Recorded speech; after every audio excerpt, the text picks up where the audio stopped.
Assalamualaikum warahmatullahi wabarakatuh.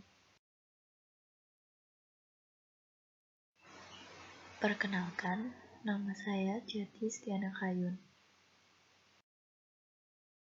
Saya di sini akan sedikit membahas tentang etika dalam komunikasi. Sebelum saya melanjutkan pembahasan tentang etika komunikasi, saya ingin bertanya kepada teman-teman semuanya. Apakah teman-teman tahu apa itu etika komunikasi? Atau pernah mendengar etika komunikasi tersebut? Baik teman-teman, saya akan menjelaskan sedikit tentang etika komunikasi. Yang pertama, saya akan menjelaskan secara singkat apa itu etika.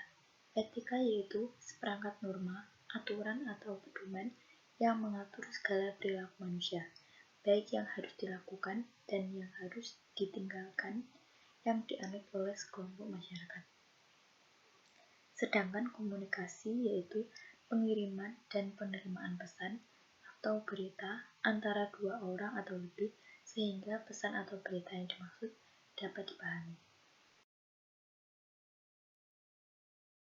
Jadi, dapat kita simpulkan apa itu etika komunikasi. Etika komunikasi yaitu norma, nilai, atau ukuran tingkah laku baik dalam kegiatan komunikasi yang dijalankan dalam suatu masyarakat. Lalu selanjutnya, apakah teman-teman semua tahu apa tujuan dan manfaat kita mempelajari etika komunikasi tersebut?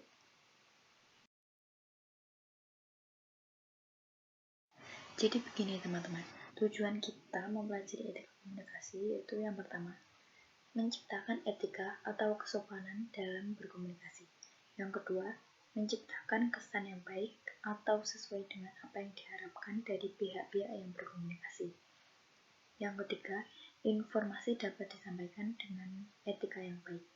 Yang keempat, pihak yang melakukan komunikasi saling memiliki pengertian atau merasa lebih baik apabila melakukan komunikasi dengan etika yang baik.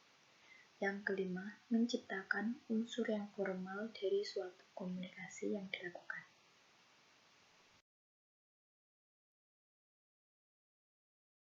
Yang selanjutnya mengenai manfaat etika komunikasi. Yang pertama, melancarkan komunikasi dengan orang lain. Yang kedua, memahami apa yang dikomunikasikan orang lain. Yang ketiga, diterima dalam sosial masyarakat karena mengikuti etika yang berlaku. Yang keempat, memperkuat hubungan yang terjalin dengan orang lain. Yang kelima, pesan yang disampaikan dapat diterima dengan baik. Yang keenam, dihargai orang lain karena kita menghargai mereka juga. Yang ketujuh, tidak bertindak sembarangan dan seenaknya dalam berkomunikasi.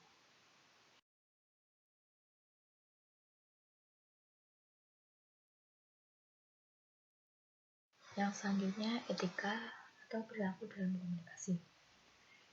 Seperti komunikasi tatap muka. Yang pertama, melihat keadaan lawan bicara. Yang kedua, tatap mata lawan bicara. Jadi, jangan sampai kita melihat ke arah yang berlawanan. Yang ketiga, ramah dan sopan. Yang keempat, jaga intonasi dan kecepatan berbicara. Jadi, suara itu harus stabil, jangan terlalu pelan dan jangan terlalu tinggi. Kecepatannya juga harus normal, jangan terlalu cepat. Yang kelima, tidak hanya bicara. Yang keenam, melontarkan pertanyaan. Jadi, ketika kita mendengarkan lawan bicara kita tuh jangan bermain handphone atau bermain yang lainnya. Kita harus juga memberikan sebuah pertanyaan dari yang mereka bicarakan.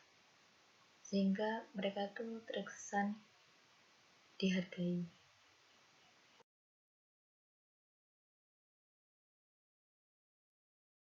Selanjutnya, etika komunikasi lewat media. Yang pertama, memperhatikan gaya tulisan dan tanda baca. Komunikasi lewat media kebanyakan mengandalkan tulisan, maka kita harus berhati-hati dengan gaya bahasa yang akan ditulis, seperti tulisan yang ada tanda seru. Itu membuat orang berpikir bahwa kita tuh sedang marah. Jadi kita harus sedikit mengurangi kebiasaan menggunakan tanda seru. Yang kedua, atur intonasi. Mungkin ketika kita menelpon, itu tuh yang terdengar hanya suaranya saja. Jadi kita tuh harus mengatur intonasi sehingga orang tersebut berpikir kita tuh sedang marah atau sedang bahagia. Jangan sampai membuat orang menjadi salah paham terhadap kita. Yang ketiga, memikirkan apa yang akan ditulis.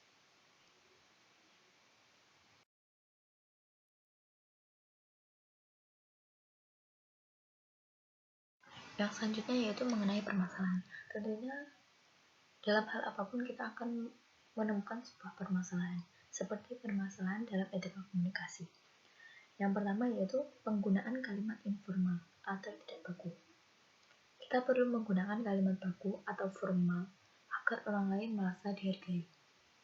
Yang kedua, berbicara sambil melakukan hal lainnya. Etika sopan santun sangat berlaku pada poin ini.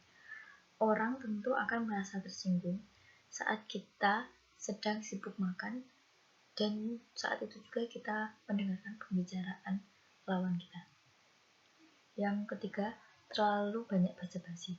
Tentunya orang ingin langsung menyampaikan apa yang menjadi kehendaknya. Tidak membicarakan hal-hal yang lainnya yang tidak penting. Yang keempat, berbicara dengan nada kasar. Yang kelima, nada memerintah.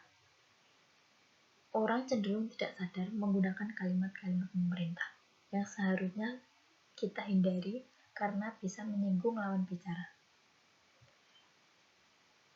Yang keenam, tidak boleh menghakimi. Dalam komunikasi, kita tidak boleh mengajukan kalimat yang menghakimi.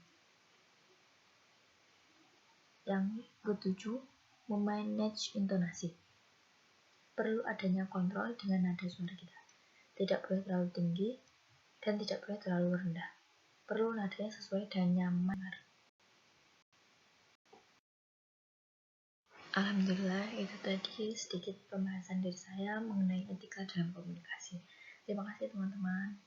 Wassalamualaikum warahmatullahi wabarakatuh.